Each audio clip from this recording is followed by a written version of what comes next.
The White House is expected in the coming days to send Congress a multi-billion-dollar request to fund recovery from Superstorm Sandy, which caused an estimated $71 billion in damages in New York and New Jersey. Congressional aides said there was no clear indication of the request's size, but some said it would likely be at least $11 billion. The Federal Emergency Management Agency's Disaster Relief Fund had access to about $7.8 billion as Sandy slammed the U.S.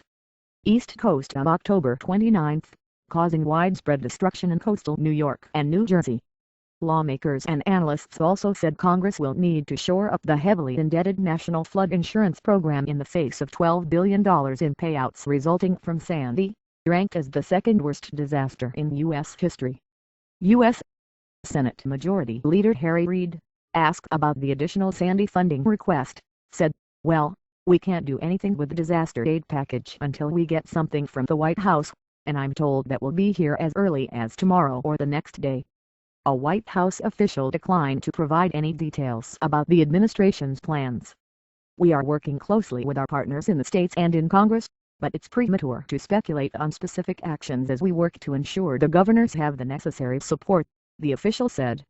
Lawmakers from both parties have voiced support for providing additional disaster relief in Sandy's wake, but a massive funding request from President Barack Obama could be disruptive to already tense negotiations over year-end tax hikes and automatic spending cuts. "It's bound to be large, and we'll need to scrub it carefully to determine real needs from wishful requests, which will take a little time," the senior House Republican aide said of the funding package. Representative Chaka Fattah, the Democratic member of the House Appropriations Committee from Pennsylvania, introduced a $12 billion emergency disaster relief bill 4 days after Sandy hit. No action has been taken on the measure, which is expected to be superseded by the White House request. The White House official said that the administration has already obligated more than $1.9 billion to support Sandy response and recovery efforts. This includes $960 million in direct assistance to individuals affected by the storm. On Monday, New York Governor Andrew Cuomo said the state will need $41.9 billion, including $32.8 billion for relief costs and damage repairs and another $9.1 billion to mitigate potential damage from future storms. New Jersey suffered at least $29.4 billion in overall losses, Governor Chris Christie said on Friday. Congress has routinely approved emergency supplemental appropriations to cope with unanticipated disaster relief costs, most notably for Hurricane Katrina in August 2005. 2 weeks after that storm flooded New Orleans, Congress approved $62.3 billion in disaster appropriations.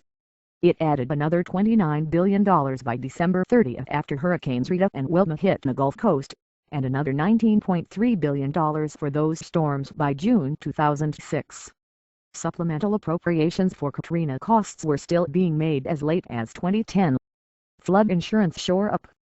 Lawmakers are expected to shore up the National Flood Insurance Program by raising its $20.8 billion borrowing authority ceiling, since it has a commitment to pay policyholders hit by Sandy. The FEMA-run program is essentially the only U.S. flood insurer for residences. Putting more money into the program would come months after Obama signed a law aimed at improving its finances. Congress bailed out the program after Katrina in 2005, and it is $18 billion in debt.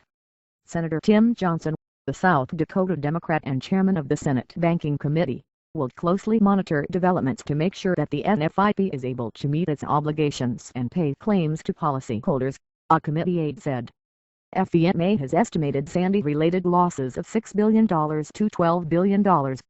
That is far beyond the insurance program's more than $690 million in cash and $3 billion in untapped borrowing authority. A spokeswoman for the White House's Office of Management and Budget said that as of last week, FEMA had processed 133,461 flood claims from the storm and paid out $302 million,